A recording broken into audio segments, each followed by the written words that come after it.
So what we're going to do is, before we continue, let's go ahead and do the same thing that we did with user service.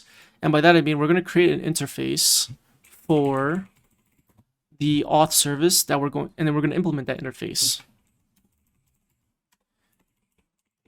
So export interface auth or auth service. And the only method that I think we'll really need is just validate user. Okay. So we're going to take in, we're going to use validate user.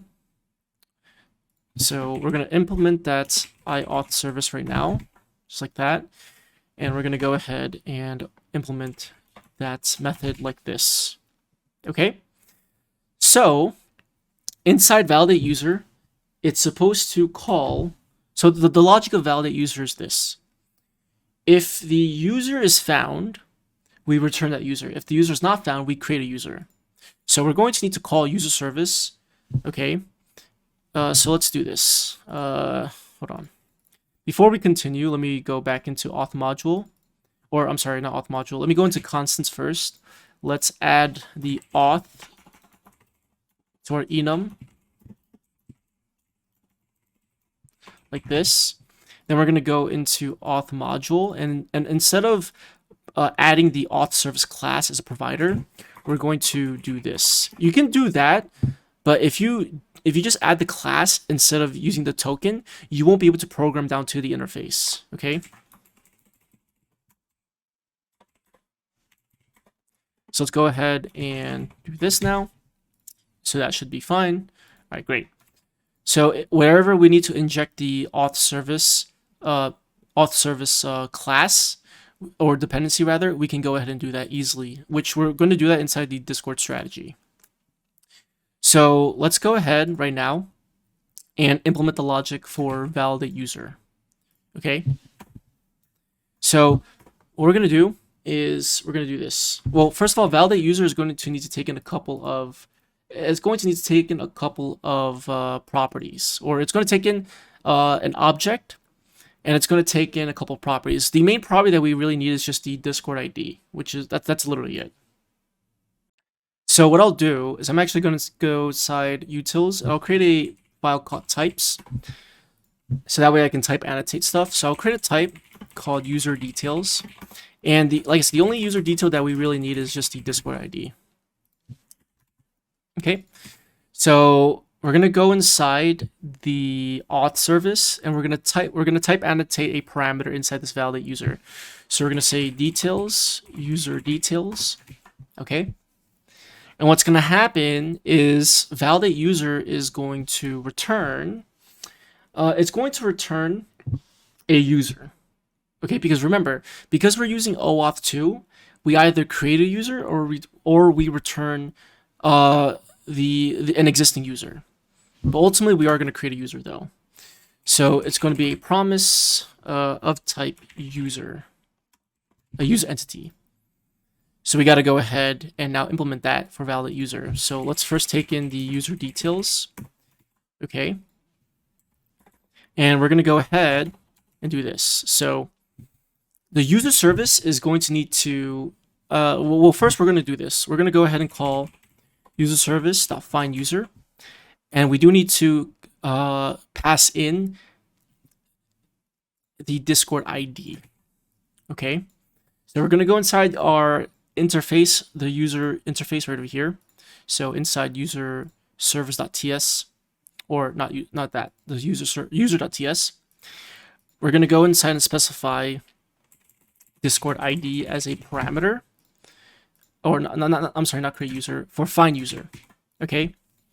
And for create user, I think the only thing that we'll really need to take in for create user, I honestly think we only really need Discord ID. So I'll just do that. Okay. Actually, no. I'll actually just pass in details instead. Because in case if I need to add additional properties, it'll just make that a lot more easier to manage. Okay. Cool. So now inside find user, like I said, we need to pass in the Discord ID. So we can do that easily by passing as details.discord ID. So this is going to call find user. which is going to need to, why is it? Oh yeah, which is going to need to take in a parameter, the Discord ID parameter. And then we're going to need to return this user repository find one, and we're going to pass in the Discord ID like that. Okay, so this is going to return a user, or it's going to return nothing. Okay, so we're going to need to save the value to a variable. So let's make this an asynchronous function, so that way we can use the await keyword. So if it returns nothing, which is just going to be null, or I think it'll be undefined, well, we could just do if user, okay? If user is found, we can return the user. If the user is not found, we can create one. Well, a simpler thing to do is we can just use a ternary operator. So we can do, or actually, you know what we could do? We could actually just do return user, or this dot user service dot create user, and pass in details. Okay, so let's explain exactly what's going on, so that way everyone's not lost. Okay, so what we're doing right now is we're saying, hey, look, if we're using this or operator, which is a neat trick. So if the user was found, we'll return that. If the user was not found, then we'll call create user. Okay, and that will return, that should return a user instance, which we need to type annotate that. So let me do that real quick. Inside the user service class. And then find user will also do the same thing. It'll also return, well, find user will actually return, let me see. 1 second. Find user should return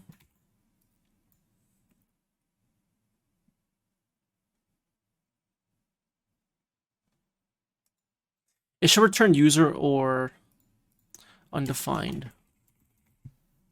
There we go. Yeah, that's better.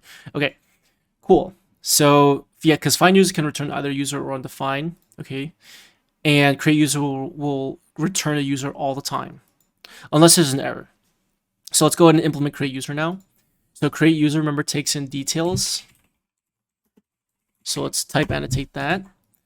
And all we got to do is we just got to go ahead and create a new user by referencing user repository. We call create, and we just pass in the details. Because there's an overlap between user details and the actual user entity, we can just easily just pass in details like this. Because remember, the user entity only has the Discord ID. The ID, this is generated, so we don't have to pass it in. And details only has the Discord ID property. Okay, so we can just pass in easily, or we can just manually pass in if we wanted to. But doing this is fine. And then what we can do is we just return this .user repository .save new user. So this will return a promise. Okay, this will actually save the new user into the database, and it'll return that user back to over here, and then it'll return this value back to where we are calling validate user, which we're going to call validate user inside the Discord strategy file. Okay, so I know it's a lot, but don't worry, we're going to walk through it. We're going to walk through it again one by one, so don't worry. Okay, so let's go back inside Discord strategy, and let's do this.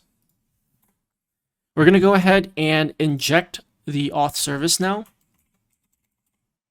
So we're going to use the inject decorator. We're going to reference the services enum that we created and provide the auth service token. And then we're going to label our field as auth service, and we're going to type annotate it with the auth service interface like this. Okay, so now what we can do is we can go ahead and call the method of validate user, and I'll show you how we can do that. So inside here, all we got to do is just do return this .auth service validate user, and we just pass in details, which is literally just the Discord ID. So we can just do that simply by just doing profile.id, and that should be fine. Okay, so let's go ahead and walk through this one by one, so that way we all understand what's going on, because I know it's a lot to take in, but let's walk through this one by one. All right. So let's start from the very beginning, from Discord strategy. So because this is going to be the main class that we're going to be interacting with. Okay. So when the user visits the login route, it's going to invoke Discord strategy. Okay. It's going to send them to the Discord platform. They click authorize. When they click authorize, this validate method is going to be called. We're going to receive the access token, refresh token, the profile. Okay. What happens is we're going to validate the user. We're going to call validate user. Okay. And remember, validate user is this method over here that returns a user. Okay. It returns a promise because this method is supposed to be asynchronous, and it returns a user. It will always return a user no matter what, because with OAuth 2, the only way it can fail is either if Discord is down, or if you configured something incorrectly on your server. Or, for example, if the user failed to serialize into the session. But every single time, it should either return an existing user or create a new user. Okay? So inside validate user, what we do is we inject the user service, okay, right up top over here, and we create a user module, and we have that user service implemented right over here. Okay? The user service is responsible for performing CRUD operations such as find user, create user, etc., etc. It can do anything that's related to the user domain.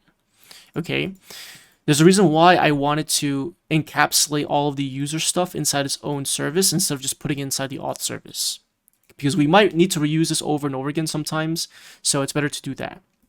Anyways, the find user method is implemented inside the user service class. The user service class implements this iUser service interface. Okay, and it has two methods: create user, which returns a user instance, and then we have the find user, which returns either a user or undefined, and their methods takes in their corresponding arguments. Okay, so the first thing that we do is we search for a user. If the user was found, then this user value should be truthy. It should not be undefined. Okay, so down here, what we're doing is we're just using the OR operator. We're saying, hey, look, return user if truthy, or if this is false, then it'll call this method right over here, which is create user. We call create user. It's going to go ahead and interact with the user repository, create the user for us, and then save it to the database. Return that value back over here, and then this value is returned back to where it was called, which is inside here. Okay, and then this is going to return, and then Passport will handle the rest for us. Okay, so hopefully that all makes sense.